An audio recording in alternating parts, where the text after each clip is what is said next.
Welcome to our channel Telugu info media. Avanakshamma ఆలయం నారాయణవనం చిత్తూరు జిల్లాలో ఉంది. వేదాలను పరిరక్షించి వెలసిన తల్లి. ఇక ఆకాశరాజు కులదైవం. పద్మావతి దేవి నిత్యం కొలిచిన దేవి. పద్మావతి దేవి నిత్యం కొలిచిన దేవి అమ్నాయాక్షి. శ్రీనివాసుడు పద్మావతులకు వివాహం నిశ్చయం అయ్యాక కళ్యాణానికి ముందు ఈ అమ్మనే దర్శించుకున్నారట. చిత్తూరు జిల్లా నారాయణవనం గ్రామంలో ఈ ఆలయమనేది ఉంది.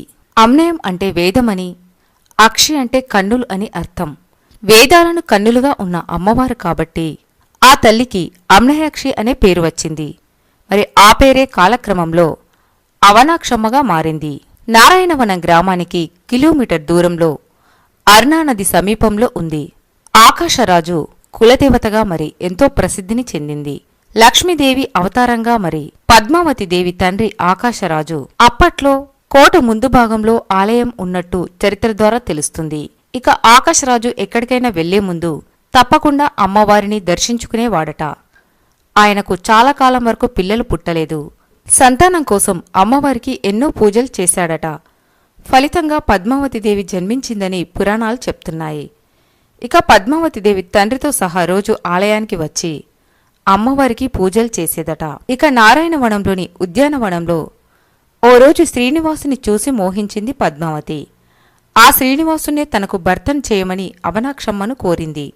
ఇక శ్రీనివాసుడు పద్మావతులకు పెళ్లి నిశ్చయం అయిన తర్వాత వాళ్ళిద్దరు ఇక్కడికి వచ్చి అమ్మవారి ఆశీర్వాదం తీసుకున్నారట. ఆలయంలో గౌరీవ్రతం చేసిందని, పరిణయం తర్వాత వాళ్ళిద్దరూ తిరుమలకు వెళ్తూ అమ్మవారిని దర్శించుకున్నారు. ఇక పద్మావతి పరిణయం పుస్తకంలో మరి దీని గురించి వివరించి ఉంది. అవనాక్షమ్మ ఆలయం సమీపంలోనే అగస్తేశ్వర ఆలయం ఉంది. దీన్ని అగస్త్య మహర్షి ప్రతిష్ఠించారు. ఆలయాన్ని ఆకాశరాజు అభివృద్ధి చేశారు. ఈ గుడిలోని అమ్మవారిని మరకతవల్లి అంటారు. సాధారణంగా శివాలయాల్లో ముందు శివలింగం, దానికి ఎడమవైపు అమ్మవారు ఉంటారు. కాని ఆలయంలో మొదట అమ్మవారి విగ్రహం ఉండి తర్వాత స్వామి విగ్రహం ఉండటం విశేషం. పద్మావతి దేవికి ఒకానొక సమయంలో జబ్బు చేసింది.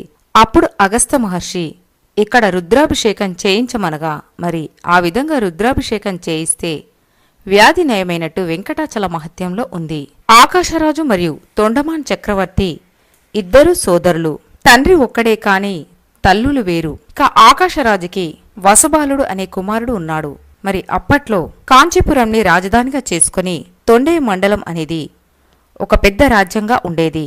మరిరువురు రాజ్యం కోసం తగవులాడుకోగా ఇక శ్రీనివాసుడే ఇరువురికి సమానంగా రాజ్యాన్ని అప్పగించాడని, మరి ఆ ప్రకారం తొండమాన్ చక్రవర్తికి శ్రీకాళహస్తికి 7 కిలోమీటర్ల దూరంలో ఉన్న తొండమాన్ అనే గ్రామం పరిపాలించాడని, మరి అందువలనే ఆయనకి తొండమాన్ చక్రవర్తి అనే పేరు రావడం జరిగింది. రోజు కొండపైకి వెళ్లి స్వామిని దర్శించుకోలేకపోవడం చేత స్వామివారు వెలిశాడని అభయహస్తం ద్వారా మరి ఆ స్వామివారు నిరంతరం మరి ఆయనకు దర్శనం ఇచ్చేవాడట. శ్రీనివాసుడి సేవలో తరించిన రాజుగా తొండమానుడికి ఎంతో పేరు వచ్చింది.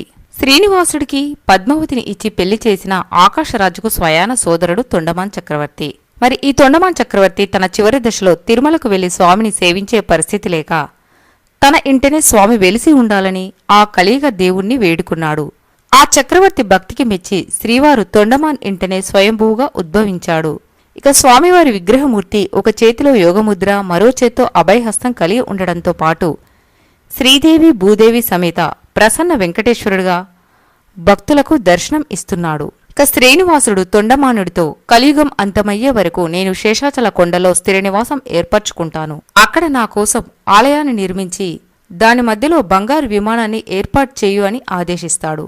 దీంతో ఎంతో పరమానంద భర్తుడైన తొండమాన్ చక్రవర్తి మరి తిరుమలలో శ్రీవారి ఆలయాన్ని నిర్మిస్తాడు. రత్న ఖచ్చితమైన సువర్ణ కలశాలతో ప్రకాశించే విమానాన్ని నిర్మించి మరి దాని చుట్టూ 3 ప్రాకారాలతో 3 ప్రదక్షిణ మార్గాలను, 3 మంటపాలను, వంటశాలను, బంగారు బావిని నిర్మిస్తాడు. తిరుమలలోని ఆకాశగంగా, కపిలతీర్థం జలపాతాల నుండి వచ్చే జలాన్ని కాల్వల ద్వారా తొండమానుడు చెరువులోకి వచ్చే విధంగా ఏర్పాటు చేశాడు. ఆ జలాలతోనే స్వామికి అభిషేకం జరిగేది. రేణిగుంట రాళ్ల కాల్వ మీదుగా మరి ఈ నీరు అనేది తొండమాను చెరువులోకి వస్తాయి. దీన్నే తామరగుంట చెరువుగా పిలుస్తారు. అంతరాలయ ద్వారం మీద తొండమానుడి యొక్క విగ్రహం కనిపిస్తుంది.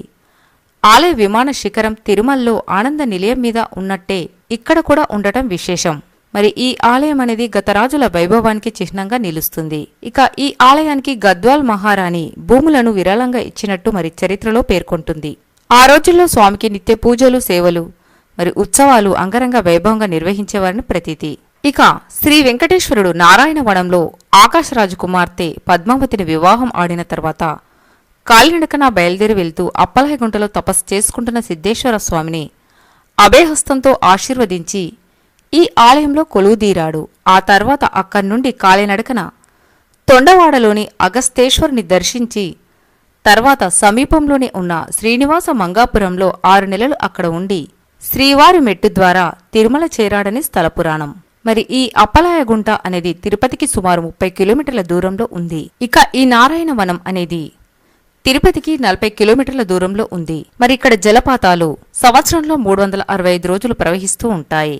మరిది ఎంతో అతి ప్రాచీనమైన శ్రీ కళ్యాణ వెంకటేశ్వర స్వామి దేవాలయం. శ్రీ వెంకటేశ్వర స్వామికి పద్మావతికి ఇక్కడే వివాహం జరిగింది అనడానికి రుజువుగా ఇక్కడ అమ్మవారి నలుగుపిండికి అవసరమైన తిరగలి కనిపిస్తుంది.